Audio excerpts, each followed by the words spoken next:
Serbian police have reportedly arrested Ratko Mladic, the fugitive Bosnian Serb army general accused of war crimes. We'll give you a bit of a history on the man now.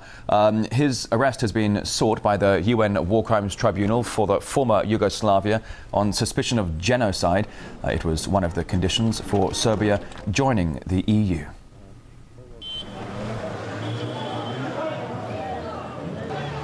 For more than a decade, these pictures of the 1990s Bosnian War have been associated with Europe's two most wanted men. One of them, Radovan Karadzic, was arrested and handed over to the War Crimes Tribunal in the summer of 2008.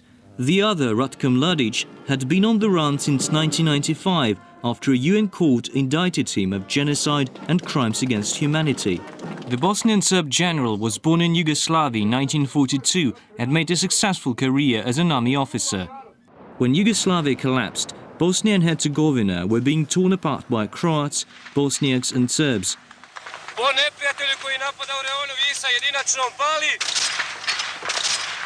In 1993, the United Nations brokered a peace plan to end the infighting and keep the nationalities within one state. But General Mladic stepped in to convince the Bosnian Serbs leaders to reject the deal and push for Greater Serbia. This map shows the front line. Only we, soldiers, see the situation clearly. The map shows our victories to date. Mladic is believed to be behind the 3-year siege of Sarajevo, when the city was heavily shelled and many streets turned into sniper alleys. More than 10,000 people are thought to have been killed there. When NATO vowed to intervene in 1995, he promised strong resistance.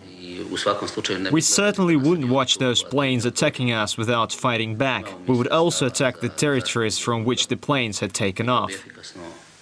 Instead of a military response to the NATO air raids, Mladic is reported to have taken hostage some 1,200 UN observers and peacekeepers as a human shield. In July 1995, the Bosnian Serb forces attacked the UN-controlled enclave of Srebrenica, where tens of thousands of Bosnian civilians had found a safe haven from the Serb offensives. According to the UN tribunal, Mladic expelled thousands of Muslim women and children and ordered the execution of more than 7,000 men and boys. It's considered the worst massacre in post-war Europe. At the end of the Bosnian War, Mladic went to Serbia and lived under military protection until 2002, when the EU demanded the country give him up if they wanted further integration into the Union. The War Crimes Tribunal was certain that Serbs were still giving him shelter. He has been there since 1998. And during all this time he has been and he remains within reach of the Serbian authorities.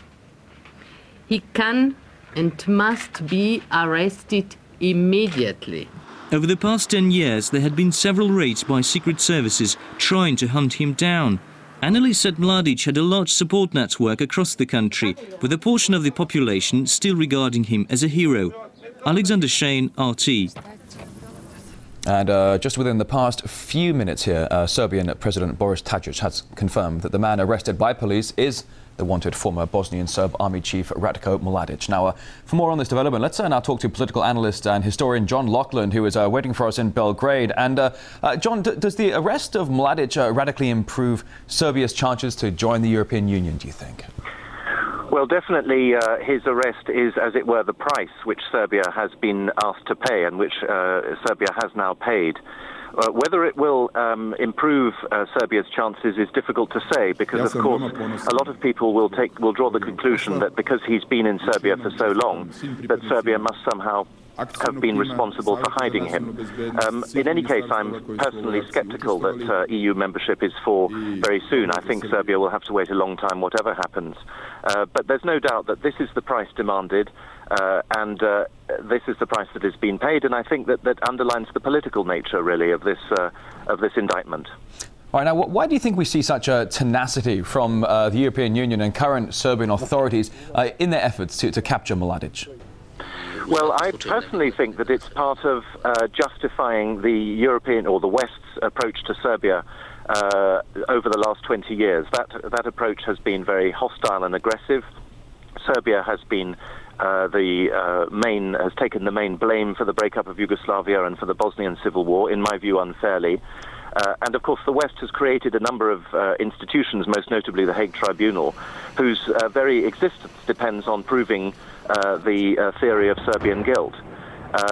So that really is my understanding of why they are so tenacious, as you put it, in pursuing him. All right, so you talk about this this relationship between the West and Serbia, but why did the International Tribunal on former Yugoslavia persecute mostly Serbs, while suspects of other factions of Balkan wars are very often ignored? Well, because it fits the narrative, doesn't it, which was imposed on the Balkan conflict very early on. The idea was, for instance, that Serbia had somehow committed aggression, which is completely untrue. The main fighting was obviously in Bosnia, and Serbia itself had no role in that war at all. What we dealt with in the Bosnian Civil War was mutual attempts to secede. The Bosnian Muslims wanted to secede from Yugoslavia, and the Bosnian Serbs wanted to secede from Bosnia. And yet, as I say, on this complicated civil war was projected an idea that Serbia had somehow attacked one of its neighbours. And a lot of political capital has been invested in proving that thesis. And that's the reason why, as I say, the West is determined now to prove it with this very political indictment.